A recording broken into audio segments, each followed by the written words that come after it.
بسم اللہ الرحمن الرحیم اعوذ باللہ من الشیطان الرجیم بسم اللہ الرحمن الرحیم مقاصد سوم کتاب البیع سبق نمبر 70 گفتگو تھی شرائط العوضین کے بیان میں کہ شرط سوم یہ تھی کونو تلکن کہ جس چیز کو بیچا جا رہا ہے یعنی بیع اور کیا نام ہے مبیع اور ثمن دونوں تلک ہونی چاہیے آزاد ہونی چاہیے بنابر فی الجملہ وقف کا بیچنا جائز نہیں ہے۔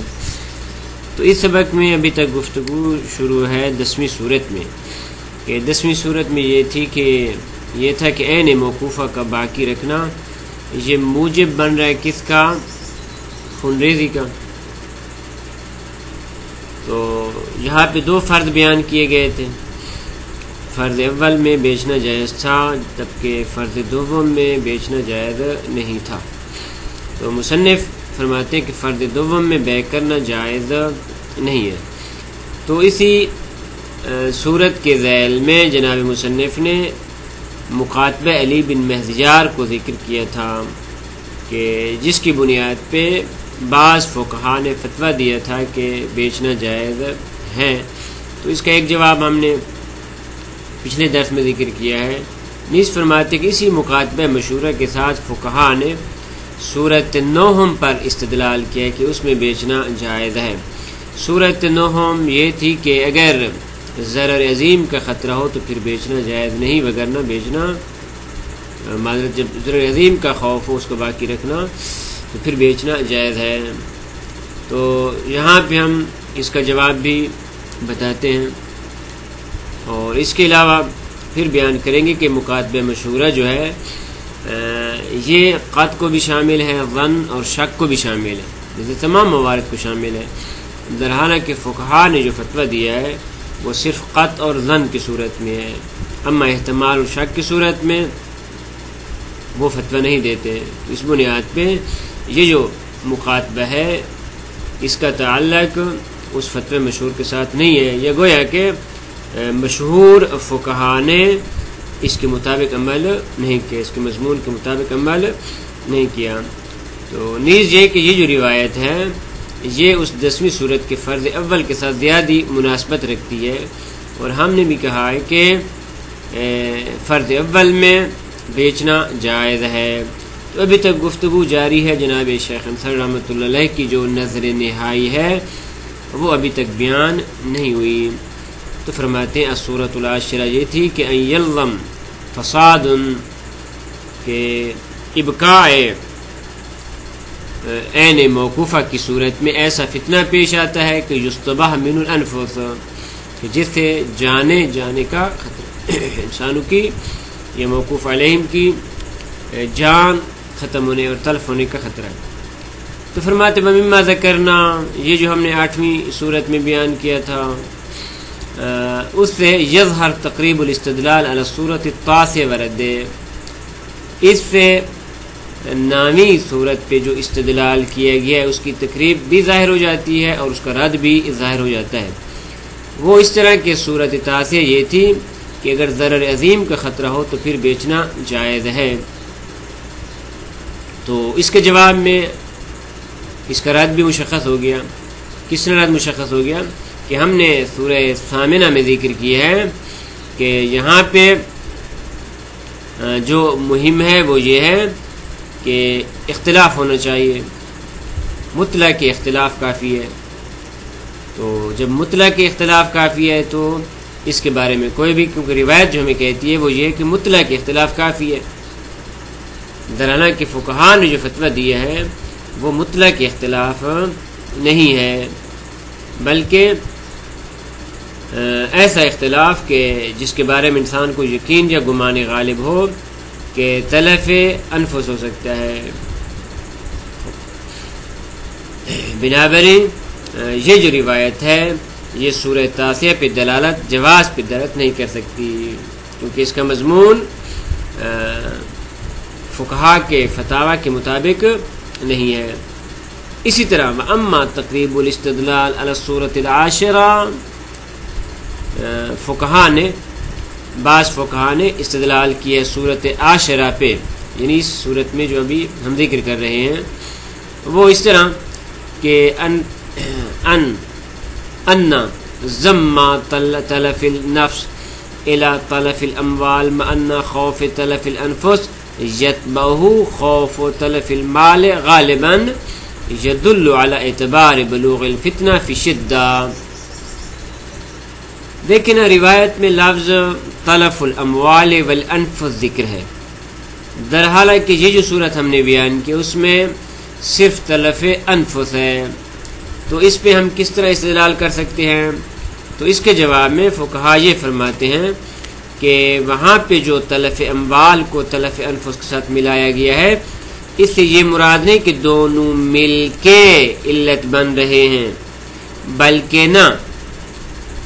بلکہ کیا کہ عموماً ایسا ہوتا ہے کہ اگر تلف نفس کا خوف ہو تو غالباً تلف مال کا خوف بھی ہوتا ہے، تو یہ غالباً کی بنیاد پہ تلف اموال کو ذکر کیا گیا ہے، وگرنہ جو مدعا ہے وہ صرف کہ تلف انفس، اگر جان کا خطرہ ہو تو بیچنا جائز ہے، اگرچہ مال کا خطرہ نہ بھی ہو تو کوئی حرج نہیں ہے۔ پس وہ دونوں مل کے علت نہیں بن رہی، بلکہ مہم کیا ہے، جان کا خطرہ ہو تو پھر بیچنا جائز ہے۔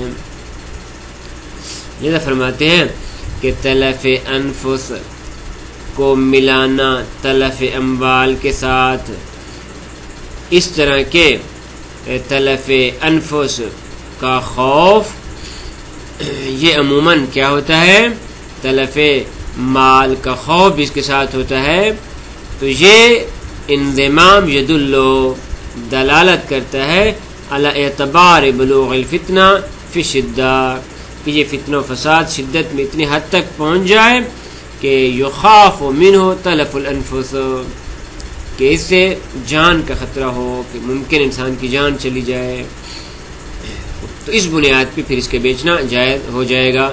بس معیار کیا، تلف انفس ہے، تو جب یہ معیار ہو گیا تو لا یکفی بلوغ الی معدون ذالک، تو اس سے کم پہ پہنچ جانا فرماتے ہیں یہ کفایت نہیں کرتا کہ اس عین موقوفہ کو بیچا جائے، کہ بحیث یخاف منہ تلف المال فقط، صرف مال کے تلف ہونے کا خطرہ ہے لیکن جان کے تلف ہونے کا خطرہ نہیں ہے، تو فرماتے ہیں پھر بیچنا جائز نہیں ہوگا۔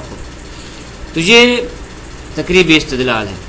تو جناب مصنف شیخ انصاری رحمۃ اللہ علیہ فرماتے ہیں کہ فیہ، اس میں یہ جو آپ نے استدلال بیان کیا ہے اس میں اشکال اس طرح ہے کہ ان اللازم علی ھذا، اس سے یہ لازم آئے گا کہ عدم و اختصاص موجب الفساد بوقوع الفتنہ بین الموقوف علیہم، کہ اس صورت میں فتنہ یہ ضروری نہیں کہ موقوف علیہم کے درمیان پیش آئے، بلکہ نہ جیسا بھی فتنہ ہو اگر پیش آ رہا ہے تو پھر عین موقوفہ کا بیچنا جائز ہو جائے گا۔ لذا فرماتے فیہ ان اللازم علی ھذا، اس سے یہ لازم آئے گا کہ عدم و اختصاص موجب الفساد بوقوع الفتنہ بین الموقوف علیہم، کہ یہ خاص نہیں کہ وہ فساد کے جو پیش آ رہا ہے وقوع کہ جس سے فتنہ واقع ہو رہا ہے وہ ضروری نہیں کہ صرف موقوف علیہم کے درمیان فتنہ پیش آ رہا ہو، بل یجوز حینئذ بیع الوقف لرفع کل فتنہ، ہر قسم کی فتنہ کو رفع کرنے کے لیے وقف کا بیچنا جائز ہو جائے گا۔ تو یہ وہ لازم ہے جو آپ نے نکالا ہے، ما ان ظاہر الروایہ کفایت قون الاختلاف بحیث ربما جاء فی تلف الاموال والانفس، در حالانکہ روایت کا ظہور یہ ہے کہ کافی ہے کہ اختلاف اتنا ہو جائے کہ اس میں اموال اور انفس کے تلف ہونے کا خطرہ ہو۔ درواقع اس میں جناب مصنف دو اشکال ذکر کر رہے ہیں۔ ایک اشکال یہ کہ جو بھی فتنہ پیش آئے چاہے موقوف علیہم کے درمیان میں ہو یا باقی افراد کے درمیان تو پھر اس کا بیچنا جائز ہو جائے گا. ایک دوسرا یہ اشکال اس میں یہ پیش آ رہا ہے کہ جو روایت ہے وہ روایت یہ کہتی ہے کہ اگر خوف پیدا ہو جائے اموال اور نفوس کے تلف ہونے کا، چاہے یہ خوف اس خوف کا علم ہو، چاہے اس خوف کا ظن ہو یا اس خوف کا احتمال ہو، تمام صورتوں میں بیچنا جائز ہو جائے گا. درحالانکہ جو فقہا کا فتویٰ ہے وہ ایسا نہیں ہے، جیسے کہ آپ پہلے پڑھ چکے ہیں. وہ کیا کہتے ہیں؟ وہ یہ کہتے ہیں کہ نا جب یقین یا گمان غالب ہو تو تب بیچنا جائز ہوگا. والمقصود کما یظہر من عبارت الجامع المتقدمہ، اور مقصود جیسا کہ وہ ہم نے لمبی جو عبارات ذکر کی تھی فقہا کی، اس سے جو ظاہر ہوتا ہے وہ کیا ہے کہ فقہا کا مقصود کیا ہے؟ هو اعتبار الفتنہ التي یستبا بها الانفس، ایسا فتنہ پیش آ جائے کہ جس کی بنیاد پہ جان جانے کا علم یا گمان ہو. والحاصل ان جميع الفتاوى المتقدمة في جواز بيع الوقف الراجع الى اعتبار اداء بقاء الوقف علما او ظنا او احتمالا الى مطلق الفساد او فساد خاص او اعتبار الاختلاف مطلقا او اختلاف خاص مستندا الى ما فهم اربابه من المکاتبۃ المذکورہ. فرماتے جتنے بھی فتاوی ہم نے پیچھے ذکر کیے ہیں جواز بیع وقف کی صورت میں، اس کی یہ صورتیں بنتی ہیں. نمبر ایک یہ کہ جب عین موقوفہ کا باقی رکھنا چاہے انسان کو علم ہو چاہے گمان ہو یا احتمال ہو کہ اس بقائے وقف عین موقوفہ کا باقی رکھنا یہ مطلق فساد تک پہنچا دیتا ہے. مطلق فساد یعنی چاہے فساد موقوف علیہم کے درمیان پیش آئے یا ان کے علاوہ، او فساد خاص یا فساد خاص یعنی صرف موقوف علیہم کے درمیان اگر پیش آ رہا ہے تو، یا او اعتبار الاختلاف مطلقاً، یا یہ کہ اختلاف جو پیش آ رہا ہے وہ اختلاف مطلق ہے، چاہے ارباب وقف کے درمیان اختلاف ہو یا باقی افراد کے درمیان اختلاف ہو، یا اختلاف خاص، یا یہ کہ اختلاف سے مراد وہ اختلاف ہے جو صرف موقوف علیہم کے درمیان پیش آ رہا ہے. تو یہ کیا ہے جی؟ علامہ فہم ارباب ہوا، یہ جس طرح جس فقیہ نے مکاتبہ مذکورہ سے فہم کیا ہے اور سمجھا ہے اس حساب سے اس نے فتویٰ دیا ہے. بس یہ جتنے بھی فتاوی آ رہے ہیں یہ سارے کے سارے فتاوی اسی مکاتبہ مذکورہ علی بن مہدیار کے مضمون کے سمجھ سے، جس فقیہ نے جس طرح سمجھا ہے اس کے مطابق اس نے فتویٰ دیا ہے. والاظہر فی مدلولها، اور شیخ انصاری فرماتے ہیں کہ اس روایت کے جو مدلول میں جو سب سے زیادہ ظاہر ہو رہا ہے وہ یہ ہے کہ جواز کو ہوا اناطۃ الجواز، جواز کا جو معیار ہے وہ کیا ایسا اختلاف ہے کہ الذی ربما جاء فی تلف الاموال والنفوس، وہ ایسا اختلاف ہے کہ جس کی بنیاد پہ اموال اور نفوس کے جانے کا خطرہ ہو، لا مطلق الاختلاف، نہ کہ مطلق اختلاف. کیوں؟ یہ اظہر کی آپ کے پاس کیا دلیل ہے؟ فرماتے لأن الذیل مقید، کیونکہ اس روایت کا جو ذیل ہے جو آخری حصہ ہے وہ اس اختلاف کو، اس مطلق کے اختلاف کو مقید کر رہا ہے. اسی طرح ولا خصوص المعد علما او ظنا، اسی طرح یہ جو اختلاف ہے کہ جو باعث بن رہا ہے کہ تلف اموال اور انفس ہوں، تو یہ بھی ضروری نہیں کہ جس کا صرف انسان کو علم یا گمان ہو، بلکہ احتمال کی صورت میں بھی بیچنا جائز ہوگا. کیوں؟ کیونکہ اس کے ذیل میں جو لفظ آ رہا ہے وہ لفظ ربما ہے، اور لفظ ربما علم، ظن، شک و احتمال تمام سے عام ہے، تمام کو شامل ہے. لأن موارد استعمال لفظ ربما عام من ذلك ولا مطلق ما يؤدي الى المحظور المذکور. یعنی معیار جواز مطلق وہ نہیں ہے کہ جو اس محظور تک پہنچائے. کیوں؟ لعدم ظہور الذیل فی التعلیل، کیونکہ تعلیل سے مراد وہی جو آخر میں بیان ہوا تھا کہ ربما جاء من الاختلاف بحیث یتعدی عن مورد النص، کہ مورد نص سے بھی انسان تجاوز کر جائے. وَإِنْ كَانَ فِي إِشَارَةٌ إِلَى التَّعْلِيلِ، اگرچہ اس میں اشارہ ہے اس تعلیل کی طرف. تعلیل سے کیا مراد تھی؟ کہ اختلاف باعث بنے گا. تو جب اختلاف باعث بنے گا فتنہ کا، تو بیان ہوا تھا کہ اس سے مراد علت حقیقی ہے.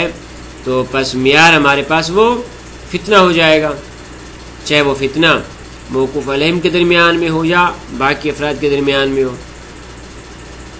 تو جناب مصنف فرماتے ہیں نا، یہ جو تعلیل بیان کی گئی ہے یہ اس طرح کی تعلیل نہیں ہے کہ آپ یہاں سے مورد النص سے بھی آگے تجاوز کر جائیں. اگرچہ اس میں اشارہ ہے لیکن یقینی طور پہ ہم نہیں کہہ سکتے. دیکھیں نا، وہ افراد کے جو کہتے ہیں کہ یہاں پہ تعلیل حقیقی ہے لہذا ہم اس علت کو لیں گے، اور جو علت ہے وہ معلول کو مقید بھی کر سکتی ہے اور اس کو تعمیم بھی دے سکتی ہے. اور اس کی دلیل جو انہوں نے پیش کی تھی وہ دلیل یہ تھی کہ لا تاکل الرمان لأنه حامض، کہ آپ انار نہ کھائیں کیونکہ یہ کھٹا ہوتا ہے. تو اس میں یہ تھا کہ کھٹا ہونا یہ معیار ہے، یہ علت ہے جس کی بنیاد پہ وہ کہتے ہیں کہ ہمیں پھر مورد نص پہ نہیں بلکہ مورد نص کے علاوہ بھی اس علت کو دیکھنا چاہیے. تو جناب مصنف یہاں پہ فرماتے ہیں نا، ایسا نہیں ہوتا کہ بعض اوقات یہ جو تعلیل ہے اس طرح کی نہیں ہوتی.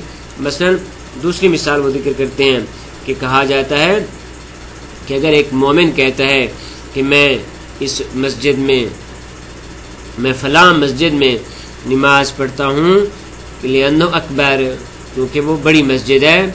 تو یہاں پہ علت میں اگرچہ لفظ اکبر ذکر ہے، بڑا ہونا ہے، تو اب ہم یہ نہیں کہہ سکتے کہ بڑا ہونا معیار ہے، بلکہ نا پھر بھی ہم اس مسجد کو مد نظر رکھیں گے کیونکہ ان کی مراد مسجد اکبر ہے.